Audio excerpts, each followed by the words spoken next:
باہر نکلے گا اور جہنم کی طرف دیکھ کر کہے گا مولا تیرا شکر ہے کہ تو نے مجھے اس سے نکال دیا۔ اللہ تبارک و تعالیٰ فرمائے گا اور تیری کوئی خواہش ہے؟ وہ کہے گا مولا ذرا سے دور کر دے یہاں سے، جہنم کی تپش آ رہی ہے ابھی، جہنم کی گرمائش آ رہی ہے ابھی، جہنم کے اندر سے بو ابھی آ رہی ہے، مولا تھوڑا سا دور کر دے۔ اللہ تعالیٰ فرمائے گا اس کے بعد تو نہیں مانگے گا تو کچھ؟ وہ کہے گا نہیں مولا مجھے تیری قسم ہے میں نہیں مانگوں گا اس کے بعد کچھ۔ حضور فرماتے ہیں کہ اللہ تعالیٰ اسے جہاں وہ کہے گا وہاں پہنچا دے گا۔ جب وہاں پہنچا آگے ایک درخت دیکھتا ہے، پھر اللہ تعالیٰ پوچھے گا اب تو نہیں چاہیے کچھ؟ مولا اس درخت کے سائے میں پہنچا دے۔ اللہ تعالیٰ فرمائے گا ابھی تو نے کہا تھا کہ یہاں سے وہاں پہنچا دے تو پھر میں کچھ نہیں مانگوں گا، پھر تو کہہ رہا ہے مولا بس وہاں پہنچا دے اب نہیں مانگوں گا۔ اللہ تعالیٰ اسے درخت کے نیچے پہنچا دے گا۔ درخت کے نیچے جب سائے میں گیا تو جنت کا دروازہ وہاں سے قریب تھا، خوشبو آ رہی تھی، کہنے لگا یا اللہ میں جنت کا طلبگار نہیں، جنت کے دروازے تک پہنچا دے۔ اللہ تعالیٰ فرمائے گا ابھی تو نے کہا تھا کہ میں اس کے بعد کچھ نہیں مانگوں گا، پھر تو مانگ رہا ہے مولا بس اب نہیں مانگوں گا، بس میں اب اس کے بعد کوئی سوال تجھ سے نہیں کروں گا۔ اللہ تبارک و تعالیٰ فرمائے گا کہ اچھا ٹھیک ہے اس کے بعد مجھ سے تو کچھ نہیں مانگے گا، چل میں تجھے جنت کے دروازے تک نہیں جنت کے اندر پہنچا دیتا ہوں، تجھے میں جنت کے اندر ہی پہنچا دیتا ہوں۔ سرکار اس حدیث کو بیان کر کے مسکرا دیتے ہیں۔ جب آپ مسکراتے صحابہ پوچھنے لگے حضور آپ نے مسکرایا ہے اس کی بھی کوئی وجہ ہے؟ حضور علیہ الصلوۃ والسلام فرمانے لگے کہ ہاں اس کی بھی وجہ ہے۔ رب کریم جب وہ بندہ بار بار کہتا ہے مولا یہاں سے وہاں پہنچا دے، وہاں سے وہاں پہنچا دے، وہاں سے جنت کے دروازے تک پہنچا دے، جب یہ بندہ قسمیں کھا کھا کر اس طرح سے قسم کو توڑتا جاتا ہے تو آخر میں رب کریم اپنی شان کے مطابق وہ بھی ہنس پڑتا ہے، جو اللہ کی شان ہے۔ اللہ تعالیٰ تو ہنسنے اٹھنے سے پاک ہے، لیکن حدیث شریف میں الفاظ موجود ہے جو اللہ کی شان ہے، اس لیے میں نے یہ قید لگا دی۔ تو کہتے ہیں کہ میں نے اپنے رب کی سنت کی ادائیگی کے لیے خود بھی مسکرایا ہے۔ حضرت عبداللہ ابن مسعود رضی اللہ تعالی عنہ اس حدیث شریف کو بیان کرتے ہیں اور بیان کر کے وہ بھی مسکرا دیتے۔ تابعی کی جماعت موجود ہے، تابعی کی جماعت نے یہی سوال کیا اور تو آپ نے یہی جواب دیا کہ دیکھو میں اپنے نبی کی سنت میں مسکرا رہا ہوں اور میرا نبی میرے رب کی سنت میں مسکرا رہا تھا، تو اے لوگو تم نہیں مسکراؤ گے؟ جب یہ حدیث سن رہے ہو تو تم بھی مسکرا دو۔ حضرت عبداللہ ابن مسعود رضی اللہ تعالی عنہ یہ بات کہتے دیکھیے سرکار آخری تک ایک ایک جہنمی کو جہنم سے نکال کر جنت کی طرف لے جا رہے ہیں۔ یہ ہے وہ شفاعت جو دوسری قسم کی ہے کہ جہنم میں جب حساب و کتاب کے بعد چلے جائیں گے تو نبی کریم علیہ الصلوۃ والسلام ایک ایک کو نکال کر جنت کی طرف لے جائیں گے۔ تیسری قسم شفاعت کی یہ ہے کہ کچھ گناہگار ایسے ہوں گے کہ جن کو نبی کریم صلی اللہ علیہ وسلم جہنم میں جانے ہی نہیں دیں گے۔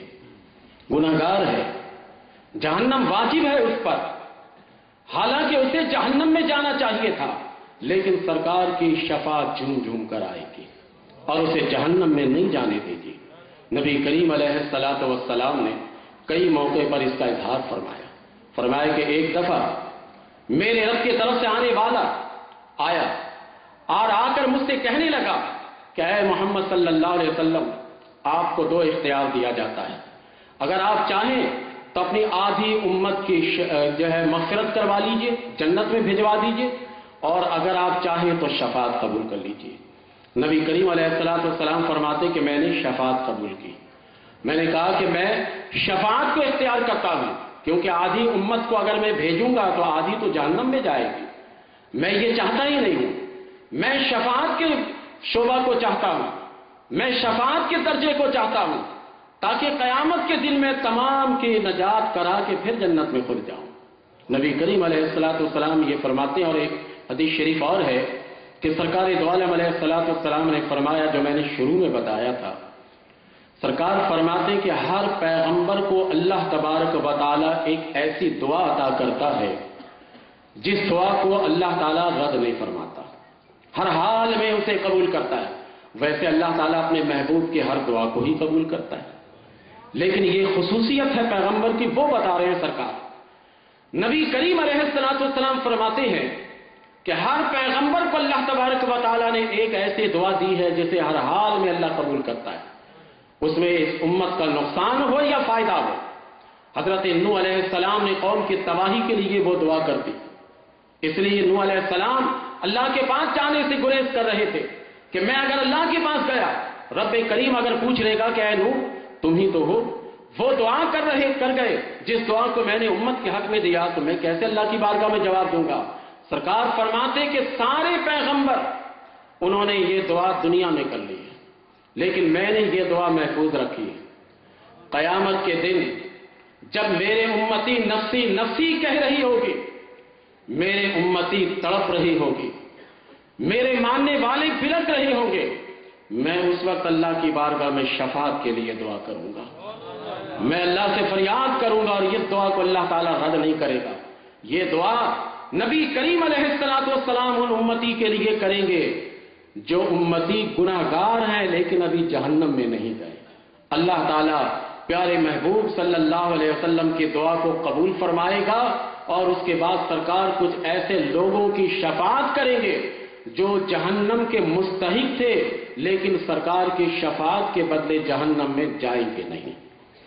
اس لیے ایک موقع پر نبی کریم علیہ السلام سے کسی صحابی نے پوچھا تھا کہ حضور آپ کی شفاعت کس کے لیے ہے؟ نبی کریم علیہ السلام نے فرمایا کہ لأہل الکبائر، شفاعتی لأہل الکبائر، میری شفاعت گناہ گاروں کے لیے، اہل کبائر کے لیے ہے۔ تو ذرا دیکھیے کہ نبی کریم علیہ السلام ان کے لیے شفاعت کریں گے تو ایسے گناہ گار انسان دو طرح کے ہوتے ہیں۔ ایک گناہ گار وہ ہوتا ہے کہ جسے ہر حال میں سزا ملنی چاہیے، اسے تو سرکار پہلے جہنم میں جانے دیں گے تاکہ جہنم میں جا کر سزا بھگت لے گے، اس کے بعد اس کی شفاعت کر کے جنت میں لے جائیں گے۔ اور کچھ گناہ گار ایسے ہوں گے کہ جن کو سرکار دو عالم علیہ السلام چاہتے ہوں گے کہ اس کو جہنم میں جانے سے پہلے ان کی شفاعت کر کے اس کو جنت میں پہنچا دیں، کیونکہ انسان کو جب اللہ تعالیٰ نے نفس عطا کیا ہے تو یہ انسان کچھ چھوٹے موٹے ایسے گناہ کر جاتے ہیں جس پر نبی کریم علیہ السلام کو بھی ترس آتا ہے، ایسے کی شفاعت سرکار فرمائیں گے۔ اور سرکار دو عالم علیہ السلام نے اس شفاعت کے بہت سارے شعبے بنا دیے کہ جسے جہنم میں جانے سے پہلے شفاعت کے ذریعے سے جنت میں پہنچا دے، مختلف شعبے بنا دیے۔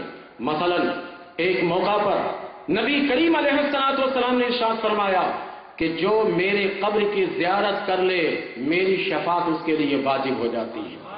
مختلف شعبے بنا دیے گئے۔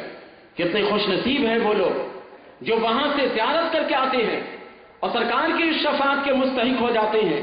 نبی کریم علیہ السلام نے پھر اس شفاعت کے لیے اپنے امت کے علماء کو تیار کیا، اپنے امت کے اولیاء کو تیار کیا تاکہ یہ لوگ شفاعت کرتے چلے جائیں، تاکہ نبی کریم علیہ السلام کی عظمت ظاہر ہو جائے کہ میاں سرکار کے ایک دعا کے بدلے سارے گناہ گار بخشے جائیں گے، لیکن سرکار اپنے امت کے نیکوکار کی عظمت بھی تو ظاہر کریں گے نا، کیونکہ گناہ گار کو یہ فضیلت مل رہی ہے کہ سرکار کی شفاعت نصیب ہو رہی ہے، تو نیکوکار کو کیا ملے گا؟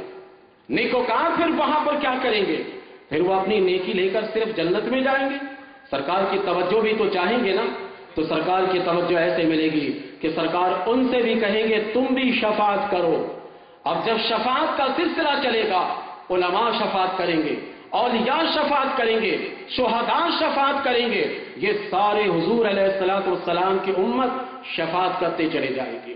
نبی کریم علیہ السلام نے فرمایا کہ حافظ قرآن اپنے اہل و عیال میں سے 10 ایسے انسان کی شفاعت کرے گا جس پر جہنم واجب ہو چکا ہو۔ حافظ قرآن یہ 10 آدمی کی شفاعت کرے گا اور اسے جنت کی طرف لے کر جائے گا۔ ابن ماجہ میں یہ حدیث موجود ہے۔ نبی کریم علیہ السلام نے یہ ارشاد فرمایا، اور پھر سرکار نے فرمایا کہ شہداء جو اللہ کے راستے میں شہید ہو جاتے ہیں، اللہ کے راستے میں مارے جاتے ہیں، نبی کریم علیہ السلام نے فرمایا کہ 70 جہنمیوں کی یہ شفاعت کریں گے،